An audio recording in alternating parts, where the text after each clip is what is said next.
Is this the most ethical estate agency in the UK? Today, I'm joined by the wonderful David Powell, who is the CEO of Andrews, who are a large estate agency chain along the Bristol to London M4 corridor. Thanks for joining me today, David. Um, are you the most ethical estate agency in the UK? Talk to me.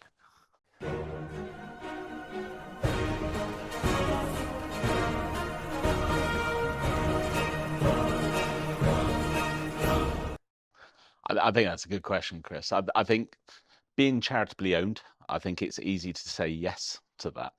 It gives us a bit of a USP, but just being charitably owned doesn't mean you're the most ethical. I think it's got to be the values that you drive by, and one of ours particularly is to just always ensure we're doing the right thing.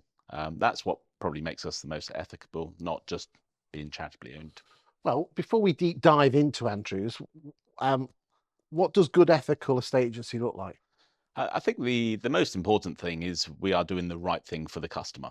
Um, and quite often that's not necessarily doing the right thing that might be commercially beneficial to the business.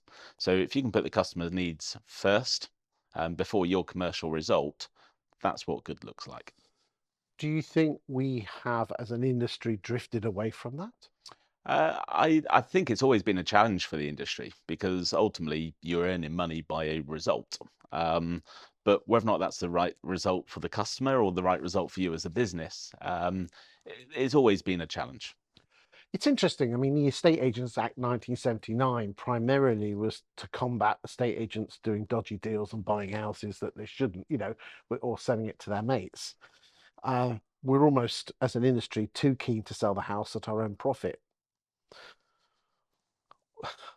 We've now almost gone a full 180 degrees round where we almost don't want to sell the house. And let me explain, is the curse of overvaluing that, only one in two houses actually end up selling.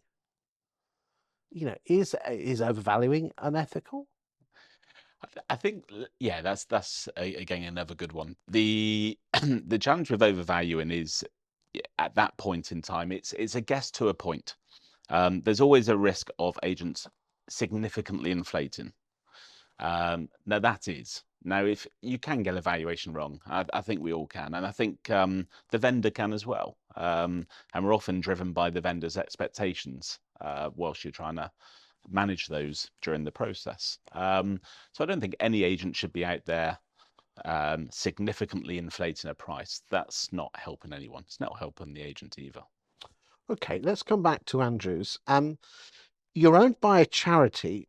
That that's surely going to be an advantage, but also a disadvantage, isn't it? Yeah, I think when you look at the business out in the field, as we say, the estate agency branches, yeah, their job is no different to any other business. They're there to provide a service to the customer and make sure they move.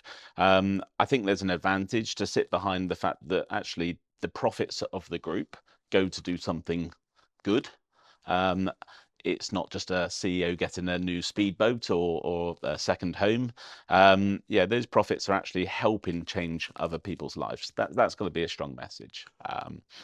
Do you think, as a firm, that you get that message across? Um, Not quite yet in the way that we want to land it. Because that's the whole thing, is making people care. It is, and look, some people really care for charity, and some people don't. And that's something we're going to be working on pretty hard over the next year to bring to life, to explain actually why that makes a big difference. To the vendor.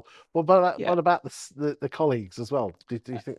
Yeah, the colleagues likewise. So we do attract a certain type of agent to Andrews because of the charitable ownership. It's something we do look for. So it's ensuring that you are taking someone on that, yeah, isn't just sales hungry, someone that actually wants to do the right thing. And yeah, we do have charitable days available to our teams. We do benefit from picking up certain running event tickets through those charitable partners, and those are attractions to employees to come and join Andrews. But as a firm, we all need, we need the capital, we need the money. You know, it's not as if you can go to the market and borrow money if you wanted to grow your business or do anything with it. Um, And if you think about it, the people that own you are a charitable trust. yeah. You know, there's going to be it's all risk and no reward. Yeah, well, depends where you want to go with the business and the purpose of the business. So the purpose of the business is that what one is, yes, to sell houses, to let properties, to run it as a normal property business, um, and to generate funds to put into charitable needs. But it's also to use that facility, those people, those teams, to help support charitable needs as well. Um, that's quite important. In terms of growing, we still have routes to go and borrow money if that's what the shareholders want to do, and if they want to invest money into it, either their own money or whether or not they will go out to social investors to put money into the business. So it's not as if you'd want to sell a certain percentage to a small corporate or anything like that. Yeah. It's there are sources there in case you do need to. Yeah, it wouldn't be my decision Ethical to. capital. If, absolutely that. Yeah, I think a certain type of business out there, one of our competitors perhaps, would it be a right fit for them to come and acquire Andrews? Possibly not if they're driven by purely profit. That probably means they're not the right partner for Andrews. If it's someone that actually believed in the social impact of the business, that then might be slightly different. And if you don't mind me saying, if you roll the clock back, I don't know, 10 years, um, Andrews were quite a force to be reckoned with. Now, just for the record, in the last 12, 18 months, no, last couple of years, you certainly, I mean, we've just done the top 1,000 drop, and you did drop down the list, but it must be recognized is that you were lower a few years ago and you've come back up. What have you done to stop the rot, and what are you doing to improve your position, which you have, I will say that for the record, to keep Andrews going, because you are almost like not a national treasure, but you are quite unique, aren't you? Andrews is incredibly unique, and when you look at the history of Andrews, some great things have happened. You were started by the guy that started Oxfam, weren't you? Yeah, so Cecil Jackson Cole founded, as I understand, around 60 charities in his lifetime, and he was one of the original founders of Oxfam.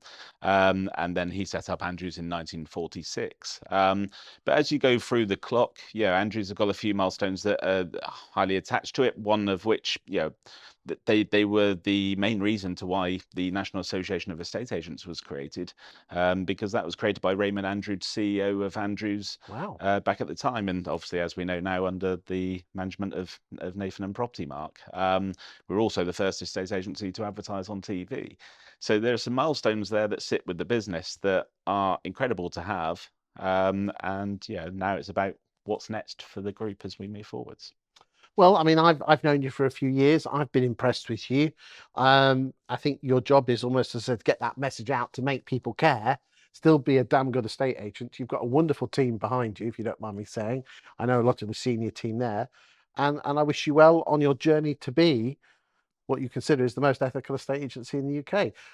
Please put your comments in the comment section box if you've got anything to say on this one, and thank you for your time today. Thank you, Chris.